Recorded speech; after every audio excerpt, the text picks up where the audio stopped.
Vamos então resolver mais um item do exame de matemática do 12º ano, neste caso do ano 2019, fase 1, cujo enunciado é o seguinte. Na figura 1 está representado num referencial ortonormado OXYZ uma pirâmide quadrangular regular ABCDV. Portanto, ABCDV.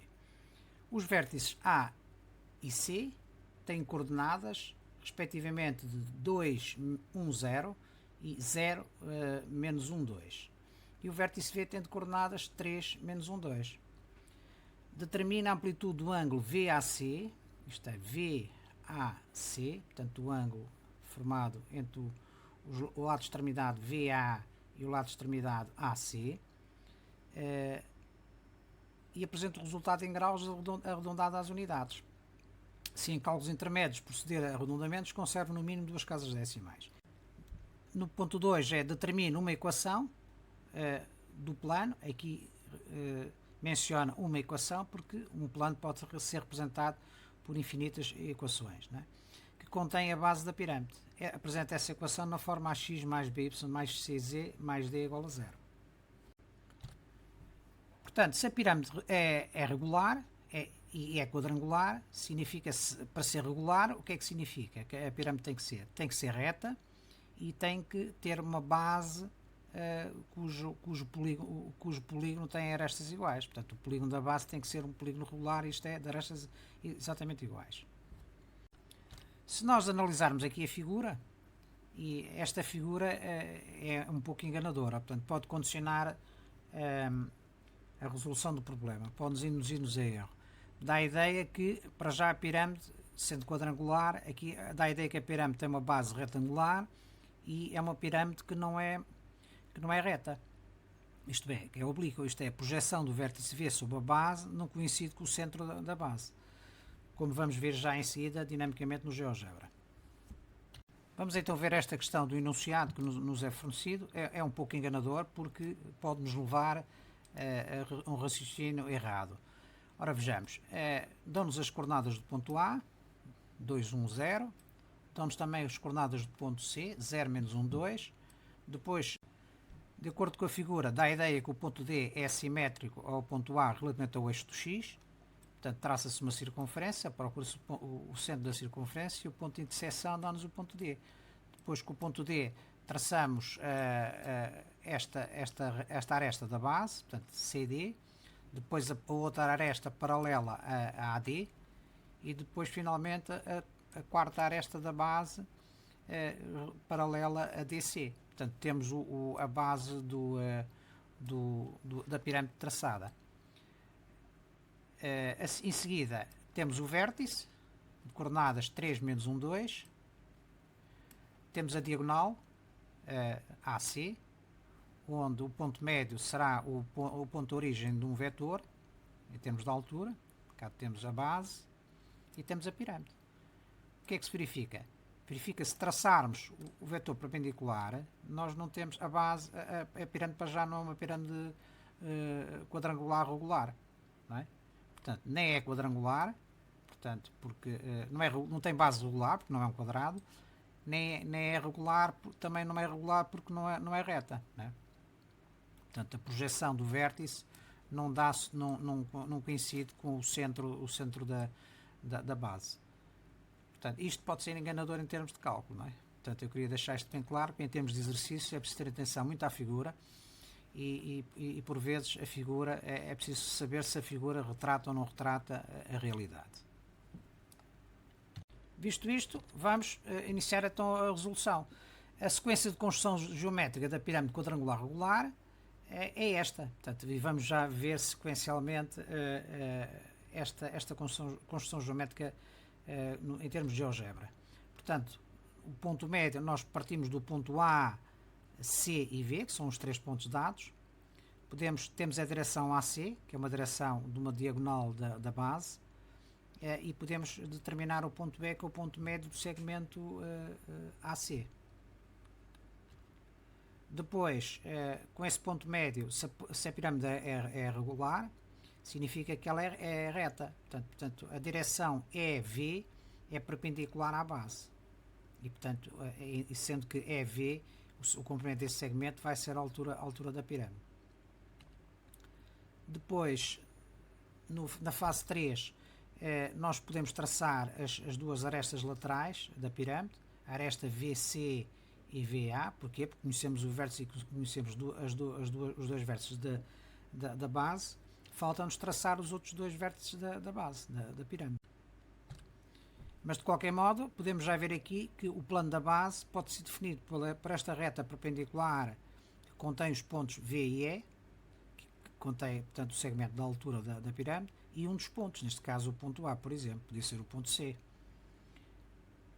Na fase 5 e 6, temos que determinar o ponto B, o terceiro vértice da base da pirâmide, e sabemos que ela se é quadrangular e regular, significa que tem 4 lados e os 4 lados têm que ser iguais. Isto é um quadrado. Então, neste caso, o ponto B vai ser um ponto pertencente a uma circunferência de centro E, raio EC, e é um ângulo de 90 graus. Portanto, tem que fazer 90 graus com o ponto C. Portanto, daqui terminamos o ponto B. Com o ponto B, podemos determinar a paralela CB, que vai conter o lado CB da aresta CB da base da pirâmide, e depois sabemos que o ponto D é um ponto simétrico ao do B relativamente ao ponto E. Portanto, e temos os 4 pontos da base da pirâmide e, portanto, podemos definir o quadrado, né? A base da pirâmide. Portanto, definida a base e o vértice, nós podemos traçar a pirâmide. Portanto, a nossa pirâmide é qualquer coisa deste género, que é completamente diferente do que dá a ideia a figura do exercício, né? O ângulo alfa, ou seja, o ângulo CAV, que é o ângulo alfa, é o ângulo formado de vértice A e cujos lados extremidades são as retas, neste caso a semirreta AC e a semirreta AV. Portanto, se falamos em calcular um ângulo em termos de espaço, nós devemos lembrar-nos logo do produto escalar. E o produto escalar quê? De dois vetores, cuja origem comum coincide com o vértice do ângulo, né? E cujos lados extremidades, os vértices dos respectivos vetores, vão coincidir com o ponto V e com o ponto C, respectivamente. Portanto, o produto escalar AV, vezes o vetor AC, é igual ao produto das respectivas normas vezes o cosseno do ângulo VAC, ou seja, o nosso ângulo alfa. Resolvendo em ordem a cosseno, nós podemos determinar o valor deste cosseno e, portanto, pela função inversa, determinar o respectivo ângulo. Então vamos calcular. Portanto, para calcularmos o vetor AV, sabemos que o vetor AV é V menos A, é as coordenadas ponto V menos as coordenadas ponto A. Sabemos as coordenadas dos pontos, fazemos a diferença das respectivas coordenadas, fica 3 menos 2, menos 1 menos 1 e 2 menos 0. Isto é, o AV tem de coordenadas 1 menos 2, 2. Podemos calcular já a norma, a soma dos quadrados das respectivas componentes, é raiz de 9, ou seja, 3. Do mesmo modo, relativamente ao cálculo para AC, será C menos A, ou seja, o vetor AC vai ter de coordenadas menos 2, menos 2, 2. E norma igual a 2 raiz de 3. Isto tem a ver com a decomposição de 12 em 2 ao quadrado vezes 3. O índice simplifica com o índice da raiz e vem para o exterior, fica 2 raiz de 3. Falta-nos então calcular o numerador daquela fração, que é o produto escalar. Conhecemos as coordenadas dos vetores AV e AC, portanto será a soma do produto das respectivas componentes. Será 1 vezes menos 2, atenção a parênteses para não haver enganos, menos 2 vezes menos 2 e 2 vezes 2, ou seja, isto vai dar 6. Significa que a projeção do vetor AV sobre a direção AC vai nos dar um vetor de norma que vai ser igual à norma deste, do vetor AV, vezes o cosseno do ângulo. Neste caso é o cosseno do ângulo de projeção, coincide com o ângulo formado entre os dois vetores, porque é um ângulo pertencente ao primeiro quadrante. E depois esse produto vezes a norma do vetor AC vai nos dar o valor de 6, como veremos mais a seguir. que está aqui, exatamente isto. Portanto, a norma da AV é 3, vezes o cosseno do ângulo 54,74. Portanto, 3 vezes o cosseno de 54,74 dá 1,732. Este valor vezes a norma de AC vai-nos dar o produto escalar, que neste caso é 6. Portanto, conhecendo já o produto escalar e as normas dos vetores, fazemos o quociente. 6 sobre 3 vezes de 2 raiz de 3 dá 6 raiz de 3. Simplifica o 6 com o 6, fica 1 sobre raiz de 3. Podemos racionalizar para ver se será alguma função, algum valor de algum ângulo notável, e verificamos que o cosseno do ângulo alfa ou do ângulo VAC é igual a raiz de 3 sobre 3. Verificamos então que este raiz de 3 sobre 3 é tangente de 30 graus, portanto não corresponde ao cosseno de nenhum ângulo notável, e portanto, como é possível utilizar a calculadora, teremos apenas que recorrer a uma calculadora e calcular o arco cujo cosseno é raiz de 3 sobre 3, ou seja, vai-nos dar um ângulo da ordem dos 54,73 graus, que arredondado dá 55 graus. Na linha 2 pretendem que seja calculada a equação da reta, do plano, na forma ax mais by mais cz mais d igual a 0. Nós sabemos que estes coeficientes a, b, c são os coeficientes de um vetor normal ao plano, não é assim? E nós podemos definir aqui um vetor normal ao plano. Por exemplo, o vetor EV é um vetor normal ao plano da base. Portanto, se nós partimos desse pressuposto, por exemplo, EV será V menos E, as coordenadas de V nós sabemos que é 3 menos 1, 2, e as coordenadas do ponto E é o ponto médio entre os pontos A e C, que nós calculamos com a semissoma das respectivas coordenadas. Neste caso será 2 mais 0 dividido por 2, depois 1 mais menos 1 dividido por 2 e 0 mais 2 dividido por 2, ou seja, o ponto E tem de coordenadas 1, 0, 1, que está aqui confirmado em termos dinâmicos, né? Portanto, o vetor EV será a diferença de V menos E, será 3 menos 1, 2 menos 1, 0, 1, ou seja, as coordenadas do vetor EV são 2 menos 1, 1, que estão aqui definidas aqui. O vetor normal é igual a 2 menos 1, 1. As coordenadas do vetor EV são 2 menos 1, 1, que estão aqui definidas aqui. O vetor normal é igual a 2 menos 1, 1. Se nós já temos as coordenadas num vetor normal ao plano, nós sabemos que o A será igual a 2, o B igual a menos 1 e o C igual a 1. Substituindo estes valores na expressão, nós obtemos aqui uma equação provisória do plano. Simplesmente ainda falta-nos determinar o parâmetro D, que nós não sabemos. Para isso, o que é necessário? Basta termos as coordenadas de um ponto pertencente ao plano. Se substituirmos as coordenadas do ponto na equação, nós podemos calcular o valor D, que é constante para qualquer um dos pontos do plano. Portanto, podemos escolher, por exemplo, o ponto A, pertencente ao plano, de coordenadas 2, 1, 0, substituindo o x por 2, o y por 1 e o z por 0, nós vamos ficar com uma equação com uma variável em D, portanto, de onde D é igual a menos 3. Sabendo o parâmetro D igual a menos 3, é substituir o D por 3 e, portanto, esta equação anterior passa a ter a forma de 2x menos y mais z menos 3, mais menos 3 dá menos 3, é igual a 0. Portanto, esta é uma das infinitas equações do plano. Se nós multiplicarmos esta equação por um número real, por exemplo, por 20 ou por 50, a equação que nós vamos obter é uma equação do mesmo plano. É diferente, mas refere-se ao mesmo plano.